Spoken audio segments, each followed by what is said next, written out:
할렐루야, 반갑습니다. 김동현 선교사입니다. 아멘. 오늘 교회 오니까 이렇게 뭔가 화사해졌어요.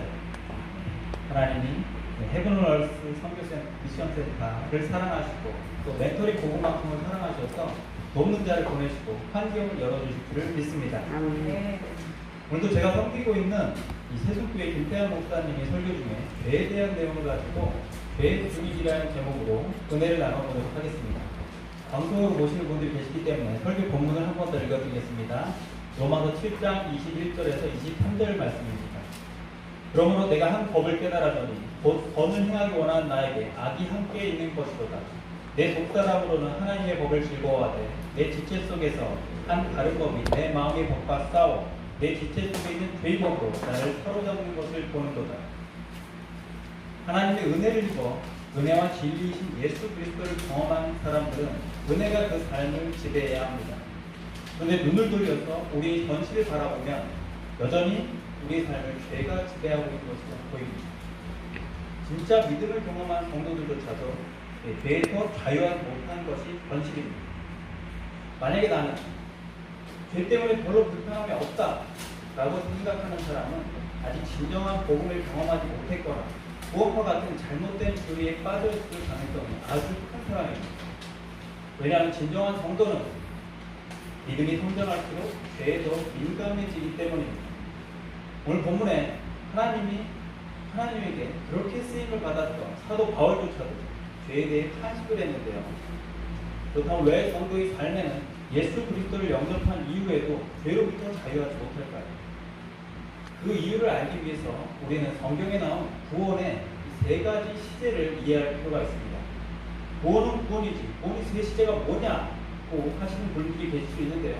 성경을 보면 다 나옵니다.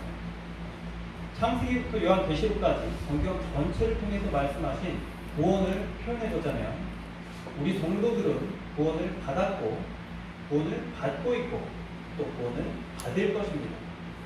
성경에 나온 구원은 이 세 가지 시제를 모두 가지고 있습니다.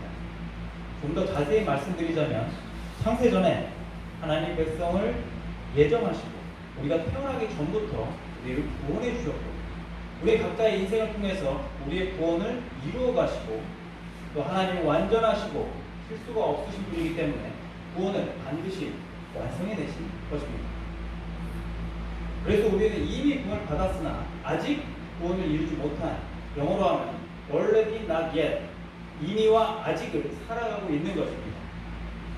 구약의 이스라엘 백성을 보아도 출애굽이 뭡니까요? 죄악된 세상에서 하나님의 백성들이 건짐을 받는 것, 구원이잖아요. 그래서 홍해를 가르고 온 민족이 침례를 받고 나오는 구원을 상징한단 말입니다. 그런데 구원받은 이스라엘 백성에게 기다리고 있는 것은 무엇이었죠? 40년의 광야 생활. 그리고 모든 이스라엘 백성이 광야에 다 죽습니다. 여호수아와 갈렙만 빼놓고요. 결국 다시 태어난 이스라엘 백성들은 여리고성을 무너뜨리고 약속의 땅 가나안에 들어가 구원을 완성하게 됩니다. 이 모든 구약의 사건들이 하나하나 깊은 의미를 가지고 있습니다. 이처럼 이스라엘 백성이 하나님의 백성으로 특정함을 입어서 구원을 받았고 40년의 광야 생활 동안 옛사람이 모두 죽고 새 사람으로 거듭나는 구원을 이루어 가시고 약속의 땅 가나안에서 구원을 완성해 내시는 구원의 세 시제를 모형적으로 보여주십니다. 하지만 구원을 완성한 이스라엘 백성이 하나님의 말씀대로 순종해서 잘 살았나요? 순종하지 못하고 또 죄로 하나님과 멀어지고 포로로 끌려가고 오늘날까지도 엉뚱한 하나님을 믿고 있습니다. 그러니까 하나님은 이 이스라엘이라는 한 민족을 들어서 구원의 섭리를 모형으로 보여주신 것이고 정말 그 시체이신 영원한 대제사장 예수 그리스도가 오셔서 하나님의 구원의 섭리대로 우리에게 구원을 이루어가고 계시는 것이지 구약의 제사로 죄상을 받는 것도 아니고 이스라엘 민족이 다 구원받은 하나님의 백성도 아닌 것입니다. 다시 본문으로 돌아와서 우리 성도들은 구원을 받았고 구원을 받고 있고 또 구원을 받을 것입니다. 그래서 우리는 이미 구원을 받았으나 아직 구원을 이루지 못한 이미와 아직의 사이를 살아가고 있는 것입니다. 이 구원의 세 시제를 이해해야만이 하나님의 구원의 섭리를 이해할 수가 있고 우리의 삶을 주관하시는 하나님의 뜻에 맞는 신앙생활을 할 수 있습니다. 이미 구원 받았으니 무슨 짓을 해도 하나님이 다 용서해 주시고 어떻게 살든 구원이 취소되지 않는다는 이 구원파의 교리는 잘못된 것입니다. 성경을 잘 모르는 사람들을 속이는 거예요. 하지만 한국교회에도 이 구원파의 교리가 암세포처럼 퍼져서 많은 성도들이 하나님의 말씀과 광명한 천사처럼 나타나서 속삭이는 이 사단의 역사를 분별하지 못하는 게 현실입니다. 오늘 설교 말씀을 집중해서 들어주시고요. 죄와 구원에 대한 영적인 원리를 보다 선명하게 정리하는 시간 되시기를 바라겠습니다. 하나님의 택함을 입은 하나님의 백성이 하나님의 은혜로 거듭나게 되면 성경의 말씀대로 죄의 절대적인 지배는 종식이 됩니다. 그러나 죄의 오염과 이 부패성은 여전히 그 성도의 안에 존재하게 됩니다.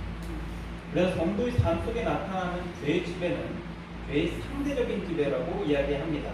그 말은 이 불신자의 속에 나타나는 죄의 지배는 절대적인 것이어서 그 죄에 대해 아무런 저항을 할 수가 없지만 성도의 삶 속에 나타나는 죄의 상대적인 지배는 저항해서 우리가 몰아낼 수 있는 지배라는 얘기입니다. 17세기 영국의 청교도 신학자 존 오웬 목사님은 그의 저는 죄 죽이기라는 책에서 이러한 원리를 설명을 하고 있습니다. 우리 성도들은 죄 죽이기 삶을 열심히 살아내야 된다는 말입니다. 그렇지 않으면 그 성도 안에 여전히 남아있는 그 죄가 비록 상대적이지만 그의 삶을 완전히 지배하게 된다고 설명을 합니다. 존 오웬 목사님의 사상과 이 신학을 계승한 열린교회 김남준 목사님은 죄와 은혜의 지배라는 책도 있습니다. 이 책에서도 죄의 은혜의 원리를 아주 잘 자세하게 더 쉽게 설명을 해주셨는데요. 오늘 이 두 권의 책에 나온 죄의 원리에 대해서 좀 더 자세하게 살펴보도록 하겠습니다. 존 오웬 목사님의 죄 죽이기, 그리고 김남준 목사님의 죄와 은혜의 지배, 이건 모두 정말 좋은 책입니다. 오늘 설교를 들으시고 은혜가 되시는 분들은 꼭 읽어보시기를 바랍니다. 자, 이제 오늘의 설교 제목, 죄 죽이기의 본론으로 들어가겠습니다. 성도들이 하나님의 은혜를 입어서 예수를 영접하는 순간 그들이 삶에 은혜의 지배 아래 놓이게 됩니다. 바로 그때 그를 지배하던 그 죄의 허리가 꺾이게 되는 겁니다. 그러나 그 죄라는 건 여전히 자기의 노예였던 그 사람을 놓아주려 하지 않습니다. 그래서 그 안에서 게릴라전을 펼치면서 후시팡팡 지배권을 탈취하려 합니다. 이렇게 거듭난 정도로 할지라도 하나님의 말씀에 순종해서 자기 안에 작은 세력으로 남아있는 죄를 죽이는 삶을 살아내지 않으면 언제든지 그 죄가 나를 사로잡을 수 있습니다. 사도 바울이 고백하지 않습니까? 이 사망의 몸에서 누가 나를 구원하리요? 그렇다고 구원이 취소된다는 말은 아닙니다. 은혜의 지배를 받아야 하는 정도의 삶 속에 죄가 지배를 하게 된다는 말입니다. 왜냐하면 이 죄를 죽이는 주체는 성령이시지만 이 성령께서는 반드시 이 성도의 순종을 통해서 일을 하시기 때문입니다. 로마서 6장 12절 13절 말씀, 그러므로 너희는 죄가 너희 죽을 몸을 지배하지 못하게 하여 몸이 사욕에 순종하지 말고 또한 너희 지체를 불의의 무기로 죄에게 내주지 말고 오직 너희 자신을 죽은 자 가운데서 다시 살아난 자 같이 하나님께 드리며 너희 지체를 의의 물기로 하나님께 드리라. 로마서 6장 16절, 너희 자신을 종으로 내줘 누구에게 순종하든지 그 순종함을 받는 자의 종이 되는 줄을 너희가 알지 못하느냐? 혹은 죄의 종으로 사망에 이르고 혹은 순종의 종으로 의에 이르느니라. 사도 바울이 뭐라고 합니까? 우리 지체를 불의의 무기를 죄에게 내주지 말고 죄에게 순종하면 죄의 종이 된다고 하잖아요. 죄는 우리의 순종을 먹고 삽니다. 여러분, 6.25 전쟁 당시에 빨치산들이 어떻게 그렇게 오랫동안 숨어서 살아있었는지 알고 계십니까? 조정의 태백산맥이라는 소설에도 나오잖아요. 당시 그 마을에 이 빨치산들에 동조하는 사람들이 밑에 있었어요. 그들과 끊임없이 연락하면서 식량을 공급해주고 지원을 해주었기 때문에 빨치산들이 오랫동안 숨어서 버틸 수가 있었던 겁니다. 우리 안에 죄도 마찬가지입니다. 성도가 죄를 죽이는 삶이 되지 않고 죄에게 순종하게 된다면 오랫동안 죄가 이끄는 대로 죄에서 순종해서 죄가 점점 자라나게 됩니다. 결국에는 본인이 의도적이고 계획적으로 죄를 짓게 되고 그로 말미암아 어둡고 우울하고 고통스러운 삶을 살 수밖에 없는 겁니다. 성도는 그 안에 은혜가 들어와 있기 때문에 죄를 짓게 되면 늘 고통이 오게 되어 있습니다. 여기 예수님이 죄에 대해 말씀하신 구절을 한번 찾아볼까요? 마태복음 5장 27절에서 28절 말씀. 또 간음하지 말라 하였다는 것을 너희가 들었으나 나는 너희에게 이르노니 음욕을 품고 여자를 보는 자마다 마음에 이미 간음하였느니. 예수님께서는 겉으로만 의로운 척하는 바리새인들에게, 유대인들에게 그 내면의 죄를 지적하셨습니다. 그러면 이런 의문이 들지 않습니까? 밖으로 나오는 실행죄는 어떻게든 내가 참아보겠는데 마음속에 일어나는 죄는 어떻게 해야 합니까? 주님께서는 진짜 사람을 죽이고 살인한 자와 마음속으로 살인한 자를 공인한 살인자라고 하잖아요. 여기서 조금만 더 깊이 생각해보면 한편으로 이런 생각까지 할 수 있습니다. 겉으로 나타나는 죄, 그 마음속의 죄를, 겉으로 나타나지 않는 마음속의 죄를 우리가 통제할 수가 없다면 밖으로 실행돼서 나가는 죄도 굳이 우리가 나갈 필요가 있을까? 밖으로 출산된 죄나 마음속의 죄나 같은 죄라고 말씀하셨는데요. 언젠가 내 마음이 통제가 될 때 그때 내가 실행하는 죄도 멈추면 되지 않겠는가? 이런 생각 해보신 적 있으실까요? 여러분이라면 어떻게 설명하시겠습니까? 그렇기 때문에 죄의 원리와 구원의 원리를 잘 정리해서 이해할 필요가 있습니다. 예수 그리스도께서 하나님의 백성들이 짓는 모든 마음속의 죄와 밖으로 출산된 죄를 다 뒤집어 쓰시고 십자가에서 죽어주셨습니다. 그래서 성도들의 모든 죄는 이미 다 용서를 받은 것입니다. 그러나 성도의 신앙생활 속에서 그들이 출산된 죄를 지은 것과 아직 출산되지 않은 마음속의 죄를 지은 것이 성도들에게 동일한 영향을 미칠 수는 없습니다. 왜 그런지는 좀 뒤에서 조금만 더 살펴보도록 하겠습니다. 존 오웬의 죄주의라는 책에서 죄가 어떻게 성도 안에서 은혜의 지배를 몰아내고 그 지배력을 확보해가는지에 대해 설명합니다. 죄가 성도의 마음속에서 그 지배력을 확보하기 위해 쓰는 무기는 두 가지가 있는데요. 바로 속임과 강압입니다.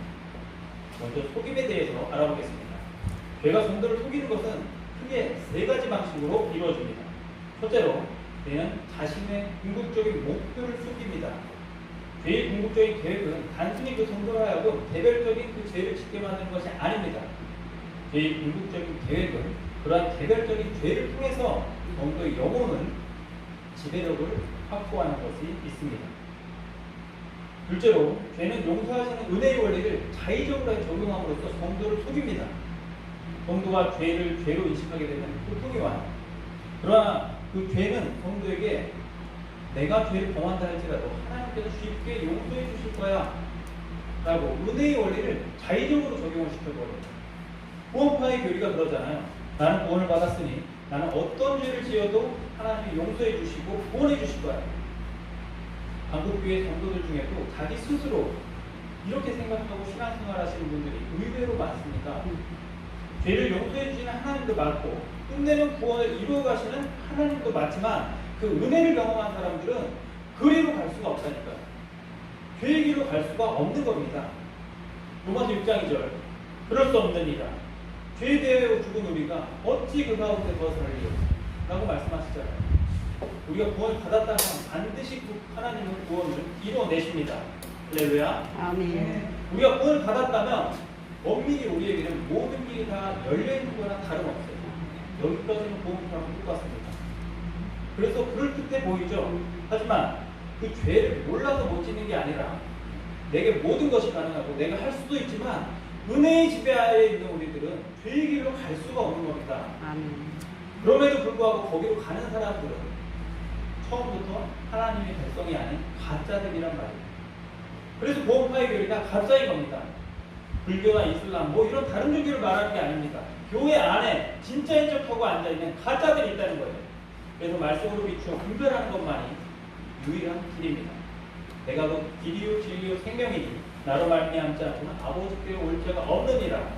할렐루야. 아멘. 세 번째로, 죄는 범죄함으로 얻는 그 즐거움에 대해서 과다한 기대를 갖도록 우리를 속입니다.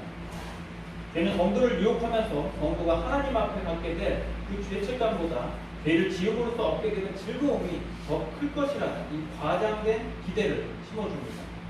그래서 성도는 잠시 죄책감으로 망설이다가도 그 죄로 인한 즐거움에 죄책감을 무참하게 갉아버리는 것입니다.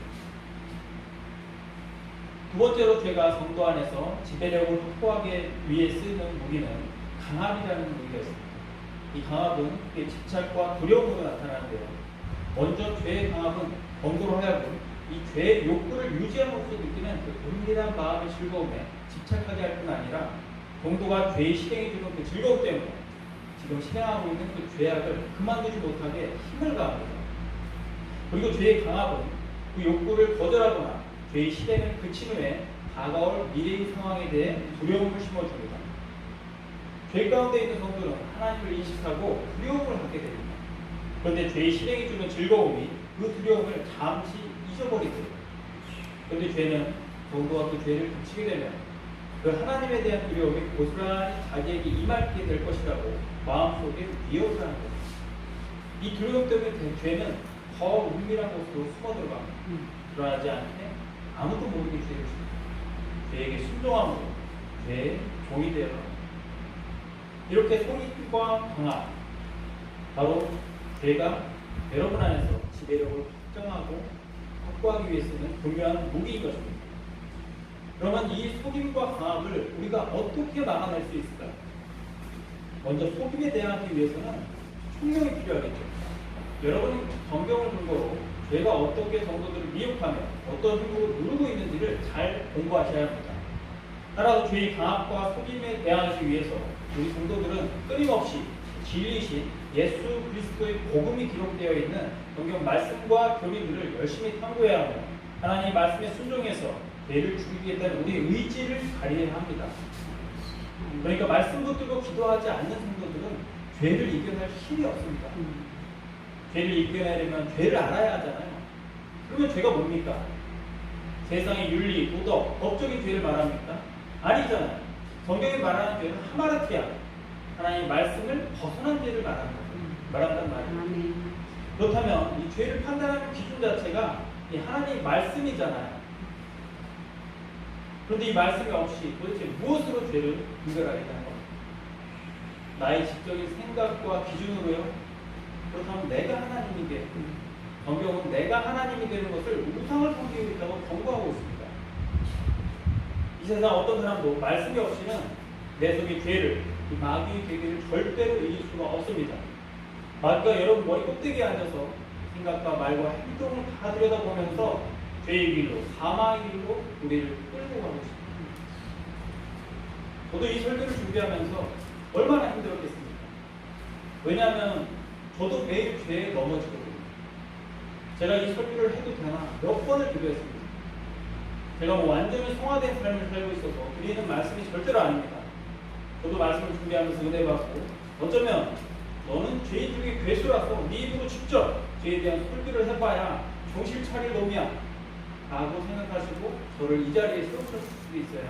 아멘. 저도 하나님의 자녀로 지어져가는 과정이고 하루에도 몇 번씩 죄의 지배 아래 있다가 은혜의 지배 아래 있다가를 반복하고 있습니다.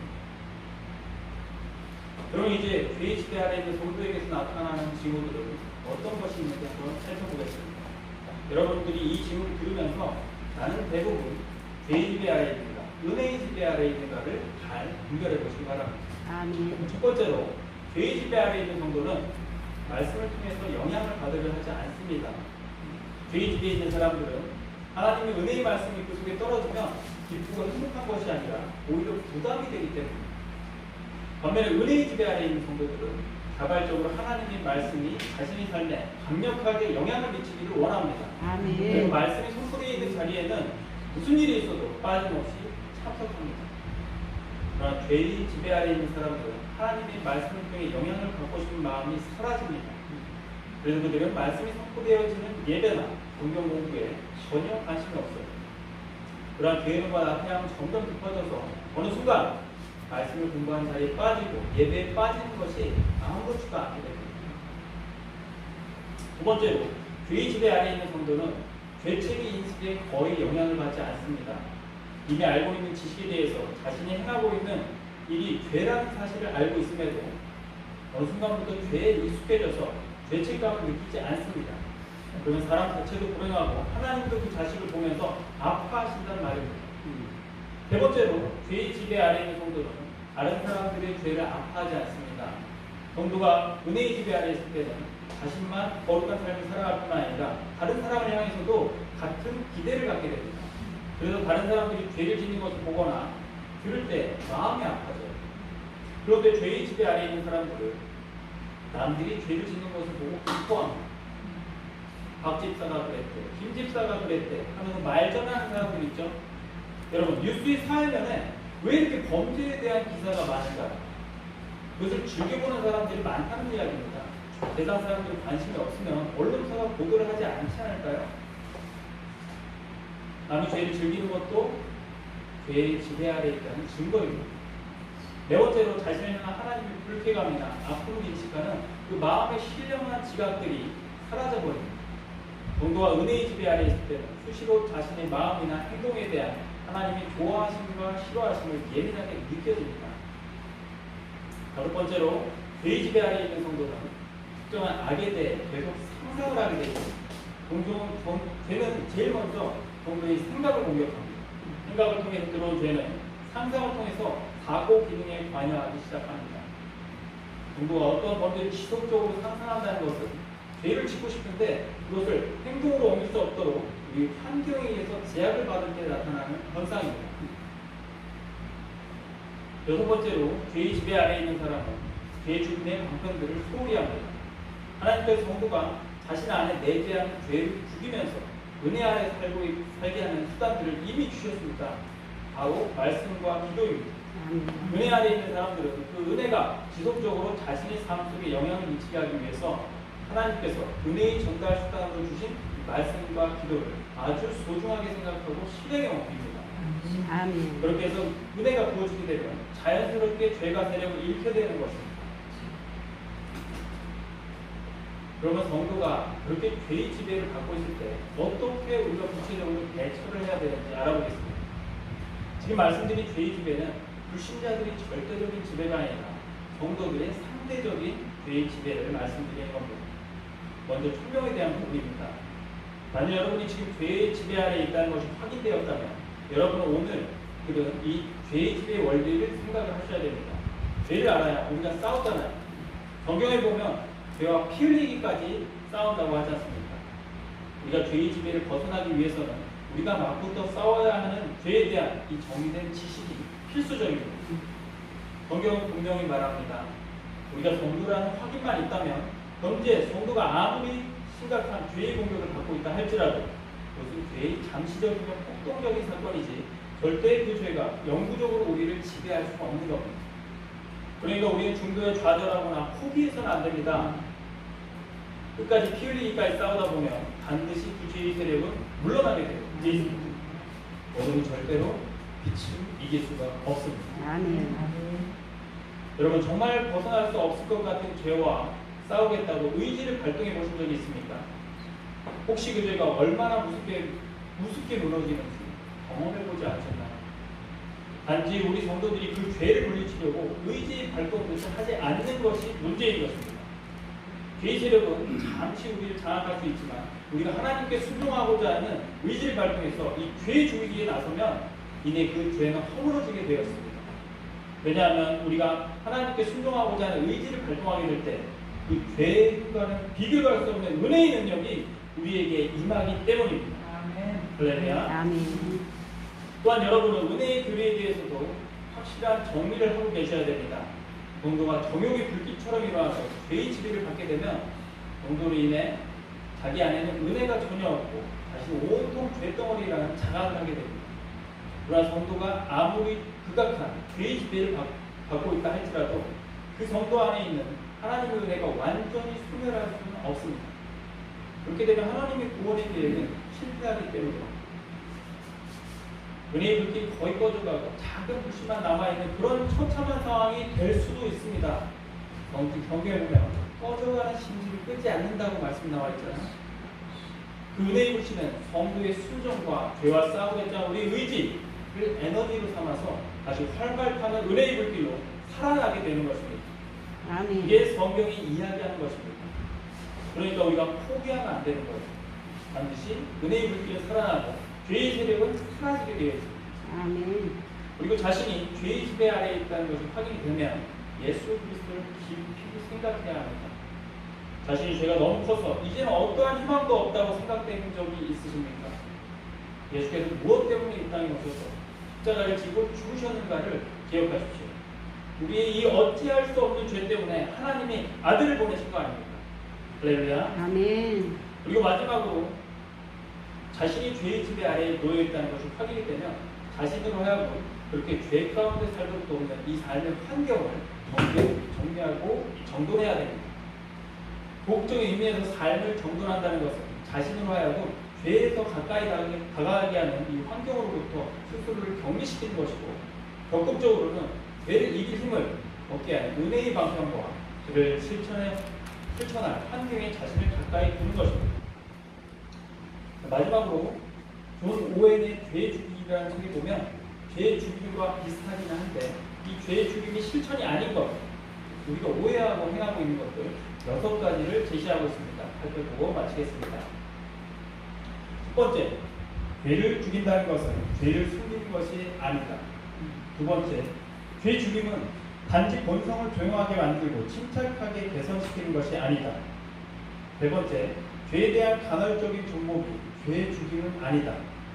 네 번째, 죄의 고통이나 두려움 때문에 정욕에 대항하는 것은 죄의 죽임이 실천이 아니다. 다섯 번째, 고통을 당하는 시기에 괴로움 때문에 하나님을 찾는 것은 아무리 간절하다고 할지라도 죄의 죽임이 실천이 아니다. 여섯 번째, 죄의 모양이 다른 것으로 전환된다고 해서 죄가 죽는 것이 아니다. 은혜와 진리가 충만한 주님을 보고 그분을 영접한 사람은 반드시 그 은혜의 영향력과 경향성에 지배를 받아 죄를 죽이고 하나님의 자녀로 지어져 가게 되어 있습니다. 아멘. 지금 여러분이 죄 가운데 있다고 할지라도 하나님의 자녀로 지어져가는 과정이지 죄의 장악당한 결과가 아닙니다. 아멘. 바로 지금부터 여러분 속에 여러분을 미혹하고 있는 그 죄들을 죽여가십시오. 아멘. 그래야 우리는 경건한 하나님의 자녀로 성장할 수가 있는 것입니다. 기도하고 마무리하겠습니다. 아버지, 우리가 죄의 법 아래 있지 않고 은혜의 법으로 사로잡힐 수 있도록 인도하여 주시옵소서. 아멘. 밝은 빛으로 우리 내면의 작은 죄까지 또 밝게 분별하여서 하나님의 자녀로 거룩하게 성화되어 가는 삶을 살 수 있도록 믿음을 더하여 주시옵소서. 아멘. 감사드리며 예수님의 이름으로 기도드리옵나이다. 아멘. 아멘.